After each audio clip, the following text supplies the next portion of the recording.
Hey buddy, I'm Professor MJ, a university statistics professor. This video will present my Super Bowl pick against the spread, as well as another prediction about the first quarter of the big game. The bets against the spread in the postseason are now 5 and 2. Remember that during the regular season, the picks went 36, 31, and 4. So overall, we now boast a 41, 33, and 4 ATS record, a 55.4% win rate. Yes! In other words, we enjoyed a very nice season together. It's time for our final betting prediction of the season with the defending champions Kansas City Chiefs facing the Tampa Bay BUCS in Super Bowl 55. Let's do this!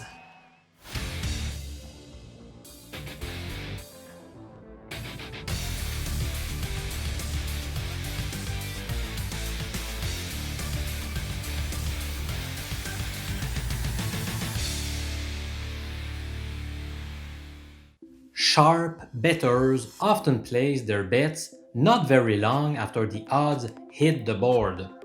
Once the conference championship games were over, the line opened at 3.5 in favor of Kansas City.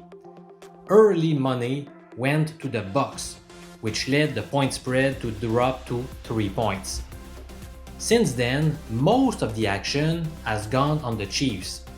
From what I've read, the number of bets has seen a 3-to-1 ratio favoring Kansas City, while the total money wagered is even more tilted with a 4-to-1 ratio.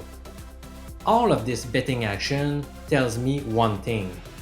The wise guys took Tampa Bay, while the general public is hammering the Chiefs.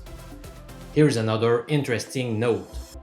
Over the past 13 Super Bowls, the early action turned out to be right on 10 occasions. That's right! Sharp money has been a winner in 10 of the past 13 Super Bowls. That makes me want to side with the BUCS even more. I thought Tampa's defensive line was super impressive in Green Bay. They sacked Aaron Rodgers 5 times, despite facing one of the top pass-protecting offensive lines in football. They will now face a patchwork offensive line that will now be without their starting left tackle, Eric Fisher, who got hurt against the Bills during the AFC Championship game. The Chiefs were already missing their right tackle, Mitchell Schwartz, who has little chance of suiting up for the big game, by the way. And they have had to deal with the absence of their starting left guard, Kelechi Osemele, since October. All of those losses are a big blow when facing such a ferocious BUCS pass rush that finished 5th in sacks this season. The BUCS will be looking to avenge a 27-24 loss back in Week 12. In that game, the Chiefs stormed out of the gate by grabbing an early 17-0 lead through the first quarter. In that quarter alone, Tyreek Hill caught 7 passes for 203 yards and 2 TDs. What an incredible performance over just one quarter of play. Alright, here are some noteworthy trends for you. The Chiefs are 2-7 against the spread over their last 9 games as favorites, but they are 4-1 against the spread as playoff favorites. Also, Kansas City has beaten the spread just once over their last 9 games played on grass. Next, both teams have done well recently when squaring off with a team with a winning record. The Chiefs are 11-5 ATS, and the BUCS are 5-2 ATS under those circumstances. And finally, Tampa has beaten the spread the last 4 times they have been underdogs. So in light of all of this, I am putting my money on TAMPA against the spread.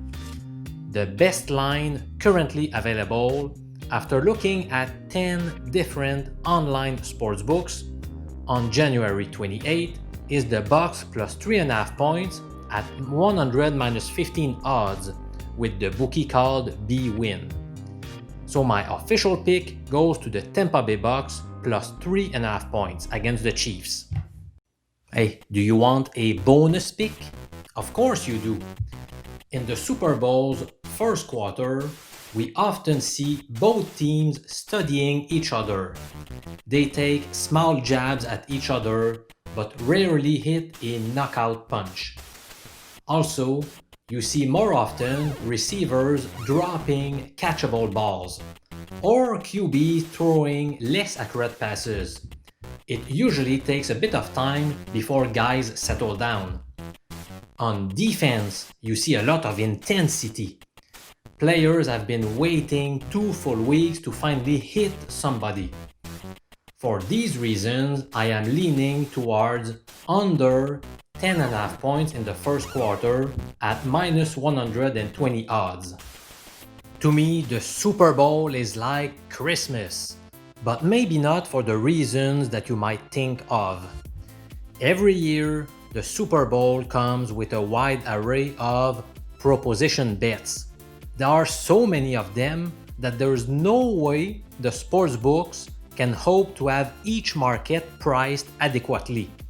There will always be many soft lines that you can exploit. Last year I traveled to Vegas so that I could place bigger bets.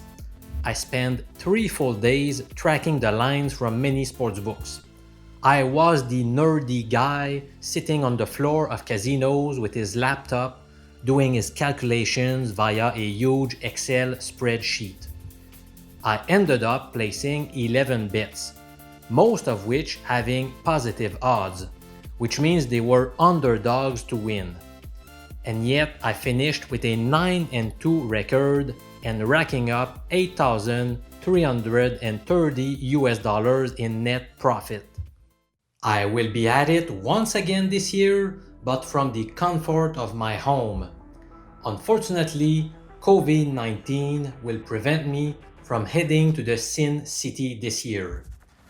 I will spend countless hours tracking the lines from at least 10 sportsbooks and looking for the best edges. I am going to share a few picks on prop bets next week via a YouTube video, but you have the opportunity to receive all bets offering great value directly in your mailbox. Simply follow the link below in the description of this video. A big thank you for following my weekly NFL column every week. I appreciate you, man. Enjoy the game and join me with my Super Bowl prop bets by clicking the link below. Cheers, my friend.